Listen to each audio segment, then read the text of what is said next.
Story Recapped here. Today, I'm going to explain a drama, fantasy, and horror film called The Twilight Zone, The Blue Scorpion. Spoilers ahead, watch out, and take care. Anthropology professor Jeff Stork is on a frustrating phone call with his soon-to-be ex-wife, Anne, about their divorce. Jeff doesn't think they should throw away their marriage just like that, bargaining with couples therapy. Arriving home, Jeff calls out to his dad while still on the phone. As he rounds the corner, however, he immediately hangs up and calls emergency services, discovering that his father has shot himself. As Jeff talks to the operator, he doesn't notice the bullet's shell with his father's name, Otis, on it. With the police now in his home, an officer shows Jeff a gun with a blue scorpion on the handle. They ask if Otis owned it, but Jeff insists that his father hated guns. So the officer asks whether Otis had a history of mental conditions such as Alzheimer's. Upset, Jeff doesn't want to answer any further questions as he processes his grief, so the officer just hands him a note that Otis left which says, "I love him more than you." This fills Jeff with dread and confusion.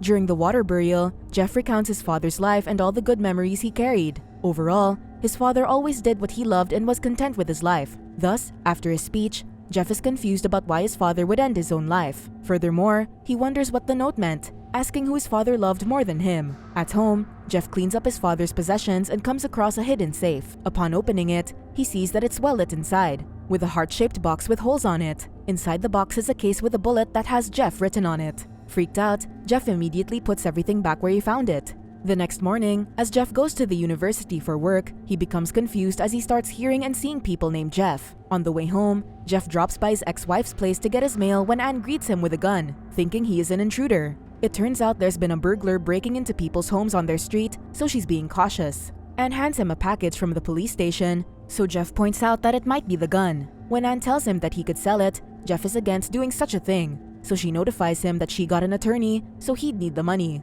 Surprised by the news, Jeff becomes upset, thinking they will still try fixing their relationship.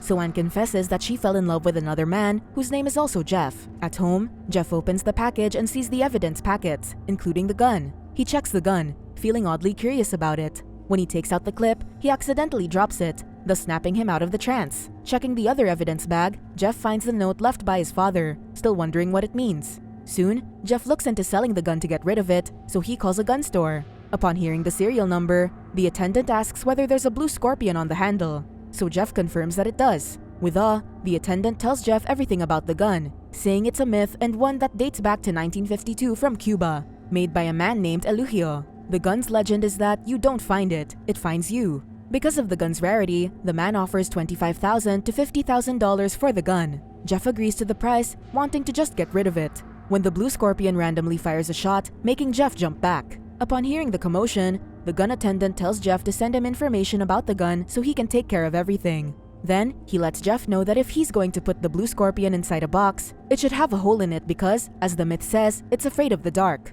Upon asking the man his name, Jeff is surprised to know that the man is named Bob Jeff. When Jeff brings the blue scorpion back to its box, he turns the light inside the safe but can't close the door. At work, Jeff is consoling a student, Grace, about her paranoia regarding her research project. Since Grace is studying animism, a belief that animates material items, Jeff thinks she's getting a case of anthropomorphism because she started thinking that material things are sentient. While assuring Grace that she shouldn't think that way, Jeff keeps getting a call from Bob, and he notices someone waiting outside his office. With so many things distracting him, Jeff can't focus on Grace, so he just allows her to change research subjects. After sending Grace away, Jeff meets the man waiting by his door, Anne's attorney, Jeff Dolan. Immediately, Jeff reacts to the fact that they have the same name. But when Dolan tries to talk to him about the case, Jeff asks for time to process his grief and take care of his father's possessions. However, Dolan mentions that some possessions would belong to Anne due to their situation. Dolan offers his help, saying he could make Jeff's troubles go away, but Jeff closes the door on him. As Jeff looks at the attorney's business card, he also looks at the bullet with his name once more. When Bob calls again, Jeff answers in irritation, saying he'll let Bob know when he's ready to get rid of it. Before Jeff could hang up, Bob tells him that there are only 7 owners of the blue scorpion, including him, so a lot of buyers are interested in taking it off his hands, willing to pay $100,000 for it. Back at home, Jeff hits a blunt while playing a record. He goes to his room to check the blue scorpion and inspects every part of the gun as if in a trance again. Finally, his record stops playing, snapping him back to reality. Jeff puts the gun back in the safe and goes back to the living room to play his record. From the corner of his eye, he notices the light in his bedroom switch on. Walking back slowly, Jeff calls out to his dad, but instead, he sees the blue scorpion on his bed, positioned under proper illumination.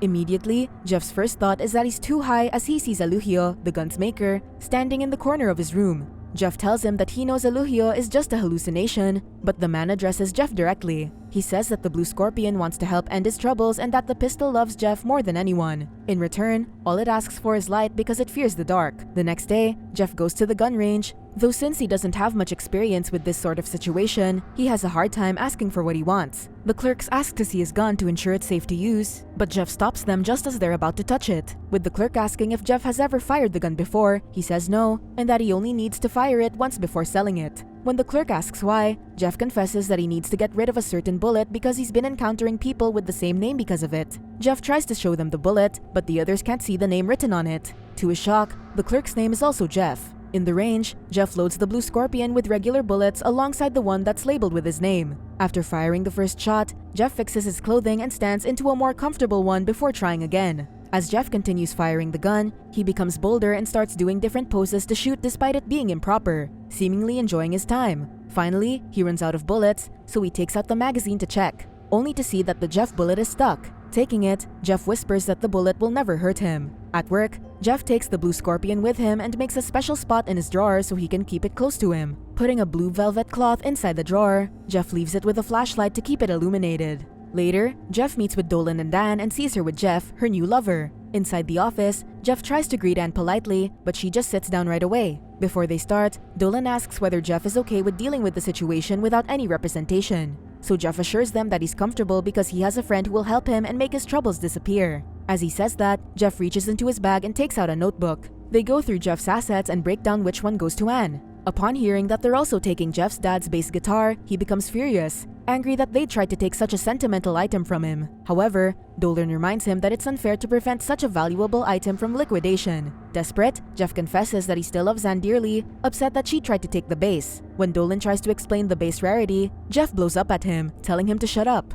Now that Jeff is losing his cool, Dolan points out his inappropriate behavior, which triggers Jeff further. With the situation escalating, Anne walks out, saying she never even wanted the bass and needs a break. Standing up, Jeff says he'll show Dolan something inappropriate as he starts to reach into his bag again. So Dolan calls for security, pulling him away. Not wanting to be dragged away, Jeff waves off the security guard and just takes his bag, willingly leaving. Before doing so, he yells at Anne that she can take everything except for the blue scorpion. As he goes to the elevator, Jeff suddenly yells to Anne that he loves him more than he ever loved her. Later that night, Jeff gets another call from Bob, still pressuring him to sell the blue scorpion, desperate to get his hands on the gun and some money. However, Jeff is already too attached to the pistol, telling Bob to stop calling because he will never sell the blue scorpion. After hanging up, Jeff lies on the couch, still holding the gun, then pretends to shoot using it. Walking around the apartment, Jeff continues to play with the gun. From the window, Jeff notices his neighbor taking care of some trash, so he aims the gun at the unknowing man. Of course, Jeff doesn't shoot. Instead, he finds himself sitting in his car outside Anne's home. From his position, he can see Anne's new Jeff from the window, salty and bitter about the relationship. Looking at the new man, Jeff says Anne's new lover will never know real love before taking out the blue scorpion. He loads the Jeff bullet into the gun, full of sorrow. But as he looks back to the house, someone breaks his car window. When Jeff aims the gun, the thief tries to redirect his hand so he'd point the blue scorpion at himself. Instead, Jeff puts the gun on his dashboard to try and fight back against the thief. Opening the door, the two get into a scuffle as Jeff tries to reach for the blue scorpion again. The commotion alerts Anne and her new lover, and all of a sudden, the blue scorpion fires off on its own, taking down the thief. Sitting back up, Jeff takes the blue scorpion before exiting his car. The cops arrive, immediately ordering him to drop the gun and get on the ground. As they inspect the scene, the cops recognize the thief as Barrett, the one who's been breaking into people's homes recently. Upon hearing this, Jeff asks if Barrett's first name is Jeff, which the cop confirms to be true. With the Jeff bullet finally fired, Jeff becomes recognized as a local hero for taking down the burglar. Afterward, Anne concedes the asset issue as a form of gratitude for saving them that night. At work, Jeff even gets a promotion and becomes the head of his department at the university. Back at home, Jeff gets the blue scorpion back from the police station, so he decides that his companionship with it must come to an end. Thus, in the same way he buried his father, Jeff gets rid of the pistol by throwing it into the ocean. Later, two kids come across the gun, and as one kid picks it up, the other finds a bullet with his name, Kyle, on it. However, the other kid can't see it, so they brush it off and just play with the gun. Subscribe to watch more videos like this. Turn on notifications. And leave a like, it really helps the channel out. Thank you for watching.